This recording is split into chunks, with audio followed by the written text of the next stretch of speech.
Today we talk about something really critical, and I think this is a really overviewed aspect of audio that people generally don't think about it, and it's exposure, which means that what you experience define what you think about audio and what you expect of audio, and it also defines the direction that you will grow towards too. So what I am talking about here. So let's look at the pie chart, and if we take the two biggest slices, that would be like the majority of the audio gear that you come across. And the majority of the gear would be, I would say, mediocre and poor. And experiences vary, and some people may be exposed to a less very poor sounding gear and more kind of mediocre in that category, while others might think that only few of them sound kind of okay and a lot of them sound really bad. So if you look at these two slices there, then pick your choice. They are very bad and kind of average. So this is what sets our expectations. And when you look at these two slices, these would be like an average good sound, which you like, and you say, oh, okay, there's potential in there. And when you go even smaller and smaller slices, those are like really good, excellent, and finally the slimmest sliver is exceptional sound. And it also means that because as you get better with experience and sound, there's fewer and fewer occasions to run into that type of scenario. And people just don't realize how rare those events are. And also people don't realize that how many times people are exposed to really bad sound, which might not be because of a certain brand used or a certain component, but most often because a component is used by someone who doesn't understand how to demonstrate it properly, and it's matched with gear that are incompatible, and they are using it in a room which doesn't suit it, and that's why a lot of people get really bad experience with audiophile gear. And that's why we have like so many who are really negative towards audio, and they think it's just a waste of time. And a segment of these people who had negative initial experiences, they become really active crusaders to try to warn people against audio, against spending your money, because they think if you just buy like a good Yamaha system or Onkyo system for a few $100s, use speakers and amps and everything included, then that's the best sound you can possibly get. And to a certain degree they are right, because they never heard good sound in their life.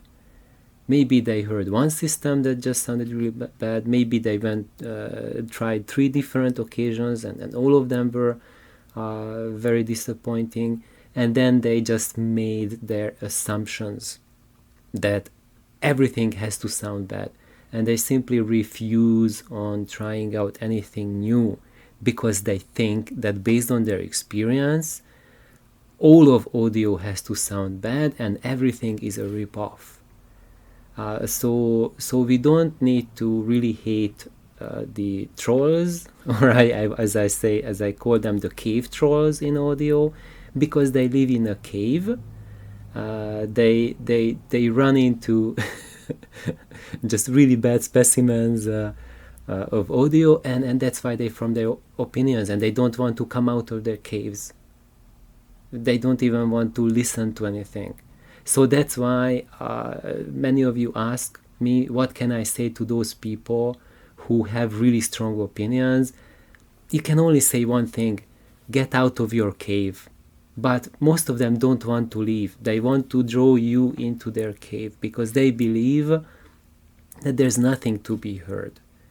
Most of you are here because I suspect because you heard these slices of the exposure pie when you heard something really good that you liked. And if you have that as your first experience or one of the first experiences, then you will get into audio as opposed to the really bad sound. I was fortunate too, because my very first experience was these two pies. And so my first system that I heard, that was an audiophile system, that was an NAD 3120 transistor amp, which is a really low model of NAD, which is kind of like entry audiophile, and Bauer Wilkins DM301 speaker. That's a tiny bookshelf speaker. That was their smallest model, and it was used with a Rota CD player, which was the smallest Rota. I forget which model that was, but it was the smallest at that time, and it used basic Van der Hoel cabling. But it was set up with a person, with a seller, a store owner in his store, who had extensive experience with audio, and it just sounded crazy good. Since then, I heard many systems that cost 10, 20, 50 times more than that and didn't sound that good as that did. So, even though that was not a very expensive system, it was something that I could almost afford at that time. At the time, this was during my university years, when all my money went to food and learning martial arts, so I had zero money. And that's why I ended up with just buying a cassette tape deck, a Yamaha KX390, and headphones. That was my starting audio system. And then afterwards I could continue and advance. But at that time, that was really something life-changing for me, and made me want to seek out more in audio. But a lot of people who run into bad scenarios in the beginning, they just don't want to look into it anymore, and they find it as a crusade opportunity to do good to people. But that's a typical human behavior. It's like running into a bear. You get mauled by the bear, or you get scared by the bear, and then you want to warn other people to stay away from the bear. So the cave troll mentality is this. It's at the core of it, it's a positive human reaction. It's like they had a negative experience and they want to warn others from running into it. But what they don't know is that not all of it is negative experience. Yes, I'm warning you guys too that there's a lot of negative experience to be run into, but there's a lot of good experiences, and then you can climb up to truly life-changing experiences. And for me, this was a huge hit in the very beginning, that really right after hearing that simple NAD system, that introductory system, within a month of it, I heard what I considered the best at that time. And that just gave me like tremendous energy and momentum to go on in audio. And I realized that if I just use and go the conventional means, conventional ways, like trying to just get like the basic NAD system, and then get a Rota, and maybe like go up and up and up, it will take me like decades and decades until I get even like not even close to this league. So that league requires that much money that you would need first to build a career, to amass that fortune, and then you can buy that sound. But I knew right away that that's not what I wanted. And it's not really a problem of money. Yes, that there is this thing that it's like you need like ridiculous sums to get a ridiculously good sound. But I was sure, I was certain that there are other means to get a really good sounding system for you. So how did that happen to me? I will talk about that in a little bit more. But before I talk about that, I want to talk about something really interesting what people don't think about. And it's that when you hear about solid state amps, tube amps, which are better, what are people's experiences, or digital versus vinyl, how do they compare? People forget one crucial aspect, and that's exposure. Every single audiophile has heard solid state amplifiers. We have heard tons and tons and tons of solid state amps. So if you think about that, we hear this many solid state amplifiers, class A, A, B, D, whatnot, and this rest of them, that's comparatively how many tube amplifiers are there against how many solid state amplifiers. And it's just very unlikely that you run into tube gear, or if you run into them, if you have heard one tube amplifier, probably you have heard at least 20 solid state amps to compare. And as you know, just as I showed before, most of the gear that you run into will be of this lower grade category. So you have almost minimal chance to run into the good tube amps when you are looking for a tube amplifier.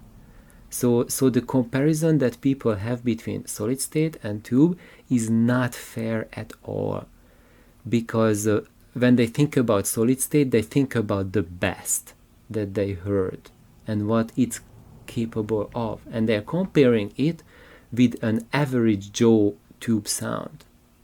So that's not really good. It's like martial art competitions, like which is better, karate is better or jiu-jitsu is better, and then you are comparing a black belt karate guy against a beginner jiu-jitsu. That's like the comparisons are. But you cannot. You have to compare the same level of equipment, and also you have to compare them by giving them their chances. So for example, if it's about jiu-jitsu, you have to showcase it in a ground fight, because jiu-jitsu is close quarter combat ground fight. And if it's karate, then it's about a guy who is running at you from a distance, and then you can use your techniques. But it's not about ground fighting. So that's the same thing with amplifiers.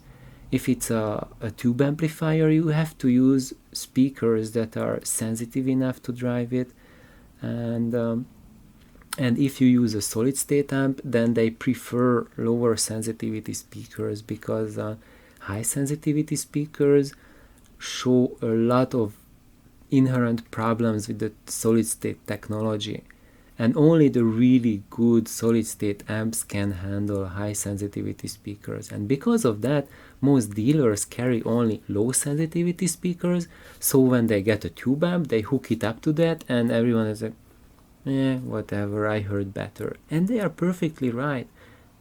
But it's not because the tube amp is weak, it's because there is no exposure. You are not giving it chance to shine, and you are not hearing enough of them to make an educated idea on what they are capable of. And that's the same thing with vinyl and digital. Everyone hears digital, and that's our baseline nowadays to compare. But vinyl, you hear vanishingly low number of vinyl setups versus digital setups, and the same thing stands for vinyl. Is that most of the vinyl setups, I would say like half of them are really poor quality. There are a couple good ones, and the great ones are really, really few in number. So most people who are out there reviewing stuff and thinking about comparisons, they probably never ever heard good vinyl in their life. So now I just share a few thoughts about my experience with what was my exposure.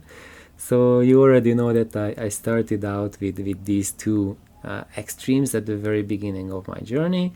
A really cheap but solid and good sound from the basic system, which didn't have any stellar qualities, but it was balanced and it did everything right. And if we step up from that price range and we go to more elaborate equipment and better built equipment, we are getting higher resolution, higher transparency, better imaging, and so on and so on. But that little system had the tonality right and everything right.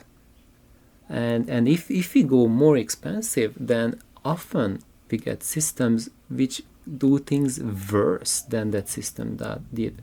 For example, if you are increasing resolution, then often that brings about a decrease in tonality, in tonal balance. So a lot of manufacturers manufacture resolution by decreasing tonality. So when you compromise the phase response, you compromise the EQ, then you can generate boost resolution, and that's what the majority of audio gear are doing out there.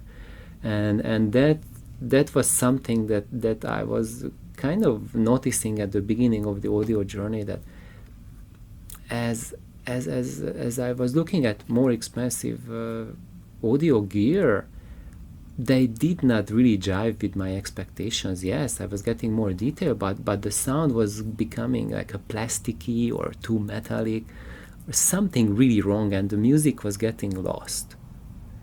And so that's why I just wanted to dig into it, and I dig into it online, finding out what people think, and then I noticed that there's a gigantic community of audiophiles who are building their own stuff, tweaking and building. And that's how I got into DIY, to building and tweaking stuff. And first I didn't know anyone, so on internet, on the forums, I seeked out and I got into contact with people. Actually, Poindexter was my first contact on Big Island, and he helped me to troubleshoot and do my first restoration project. So my first serious amp that I had was a Dynaco Stereo 70. It's a tube amplifier, and it's a really old one. So by now it's 60 plus. It was 60 plus years ago when it came out as a kit amplifier, and there were over 500,000 units sold, and that made it the amplifier that was sold in the largest numbers until year 2000 or so. I don't know how many amps they sell nowadays. Probably there are some others which might have sold at greater numbers, but this tube amp sold 500,000 plus during its production range, and you can still buy it. and most of these amps were sold as kits, so people soldered the parts together and put the parts together, which is amazing. That in actually this amp was sold and made in the US. So in the US, like a generation or two ago, the average intelligence in an average US family was so high that fathers bought these as a surprise, as a present for their family, and they could solder it, put it together. Nowadays, I don't see this happening. People just are on their phones, and the nice birthday present is getting a newer phone so you can get sticky fingers. And then nowadays no one in his right mind would put together an amplifier for his family, and 50 years ago this was standard. So just think about it when you think about progress, that there are life areas in our life where the progression is going back, and then we are losing skills, we are losing knowledge. So anyway, I was going back into that trend, and I thought that when you look into it, they say that the Stereo 70, that's the amp that you should start with if you get into DIY. Now I say that you can start with anything you want, but for me that was my starting point, and I ordered one from eBay, and it arrived damaged. And I thought I'm not going to send it back to the seller, but I'm going to troubleshoot it and rebuild it, because I wanted to rebuild it anyway, changed the capacitors in it and so on. And I knew it, if I get another unit, I would need to change the caps in it anyway, and I just rather wanted to start working on it right away. So with the coaching of Poindexter, I learned how to solder. I bought a DMM, a meter and everything, and I started working on it. So that's how I got into it, and I was then super duper happy with the sound. But then my exposure became critical when at one of the audio clubs, we had an audio club meeting, so that people brought in their low power tube amplifiers, like 3 watt and below.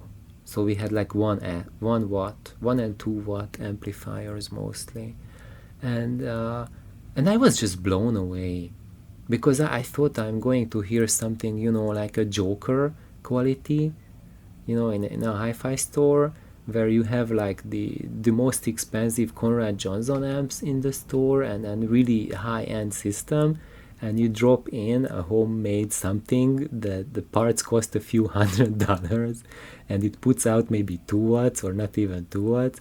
So I thought, like, whatever, and I was like, whoa, these little babies actually can keep up with the big guys. It was like an insane experience. And know that little amp that was built for $300 parts cost was not as good as a $10,000 Conrad Johnson amplifier, but it was much better than anything you can buy for an entry-level equipment. And they were extremely musical. They were like super enjoyable to listen to. So I was just astounded. And that was with low sensitivity speakers, which is kind of like a death spell for low power amps. And I was like really surprised. And Kyle was one of them who brought down his low power amp, and it was a Darling amp. And I told Kyle, like, Kyle, could you bring up your amp to my place and we can hook it up to my speakers, which are high sensitivity speakers. I had, by that time, I already built my void pipes, which are about 95 dB efficient, and they are single driver speakers. And then he said, sure. And then he brought his amp over, and then Charlie and Tomasz said that, oh, we want to be there too, and Greg too. so they all said, okay, we want to hear how it sounds with the high sensitivity speaker.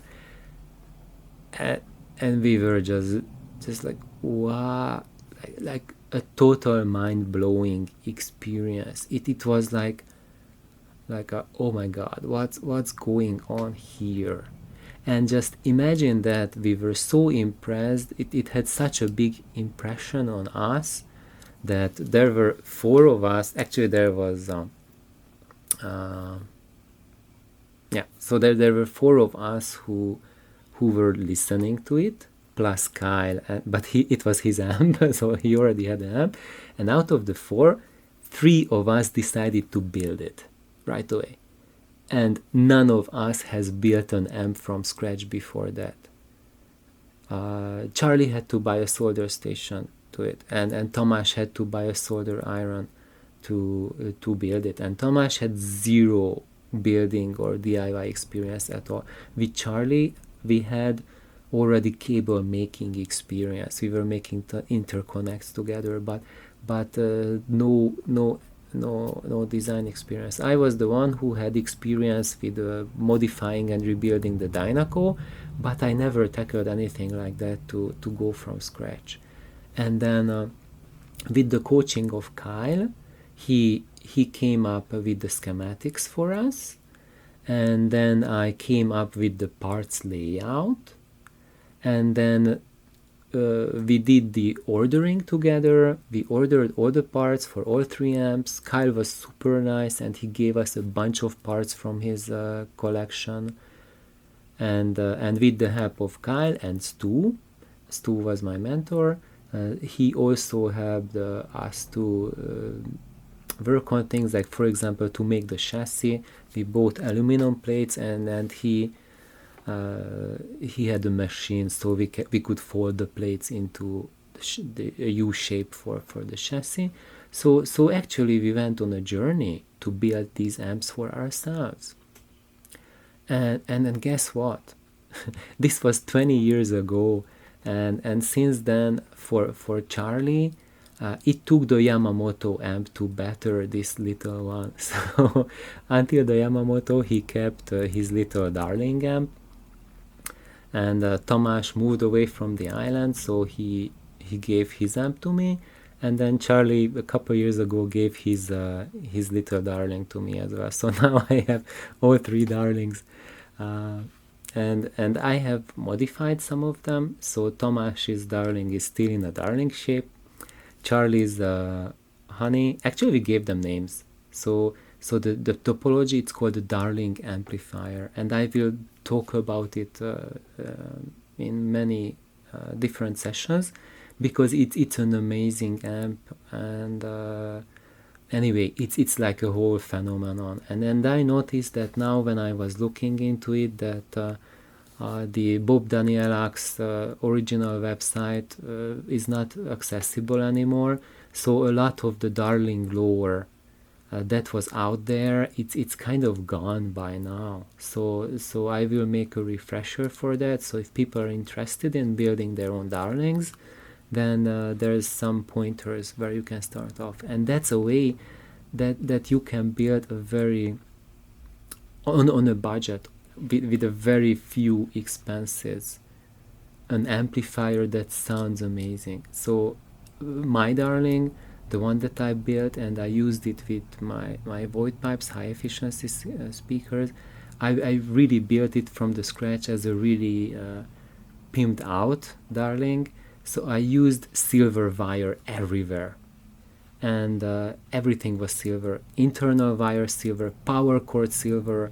I made the interconnects all silver, speaker cable silver. So the entire system, even the turntable tone arm wires, I made them silver, and I made like direct connections. So where possible, I took out the RCA jacks and direct soldered them between the components. And there's no like banana plugs, nothing, the bare wire running to the speakers. And power cords, no IAC sockets, power cords soldered directly to the switch and to the transformer's primary winding. And that system, that full silver darling, it worked like this pie chart up here. So most of it was like, it reflected the line AC quality like extremely. So when you go lower in power and you add more silver, both of these tendencies will really enhance what you get from your power line. Because don't forget, when you listen to music, you are listening to the line AC in your wall. And if it's of good quality, you'll hear good quality music. If it's polluted, you will hear poor quality music. And the more revealing your system is, the more revealing it will be of the quality of the line. If it's like a really generic system that cannot portray contrast, then it will sound day and night the same thing. One way that's good, because you are avoiding the really bad case scenarios, but you never ever will hear good sound in your life. But when you have a system that is really sensitive to it, and my really cheap basic system 20 years ago was like that, it doesn't have to be so expensive to get to that level. You can also do it on a budget, but you have to build it yourself. You cannot buy this in any store. But in that case, in the most of the times, it sounded like a transistor AM radio, like really, really poor, bad sound. Like frequency just limited to the mid-range, no dynamics, nothing, no resolution, lifeless, blah. But I would say like 40% of the time it sounded okay. It sounded like a good audiophile system. It had decent resolution, frequency range, okay dynamics, and so on. But when electricity quality was excellent, and then it suddenly, sometimes the change was so quick that it sounded like bad or okay, and the next second it's like, whoa, where am I? What's happening? What is? So when there was like a small number of cases, maybe like 5% of the time when I was listening to it, it was beyond the experience what I experienced with the full Ongaku audio note system. It was above that experience in every aspect, in dynamics, frequency range, emotionality, and it is just totally mind-blowing. And the only thing, actually, I would have settled on that system, but I thought at the time that by changing the amp, doing things, I will get to that scenario that I experienced that very best, that audio heaven, more than 5% of the time than I listening to it. And I was wrong.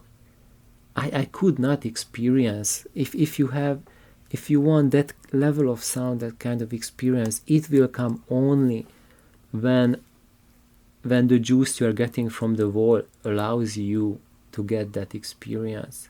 You cannot force it out otherwise. If you force it out, the only way you can do it is if you lower your standards.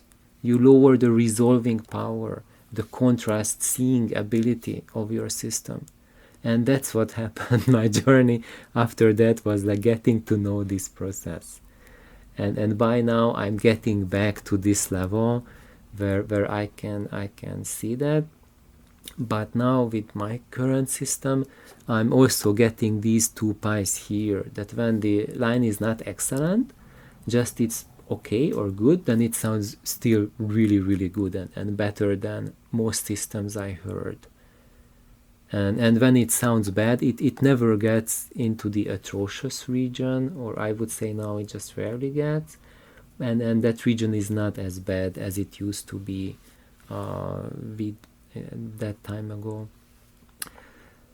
So that's my little experience about what you can expect from your audio journey, and think about exposure, that it's really, really critical what you hear, really critical what sorts of paths you are exposed towards.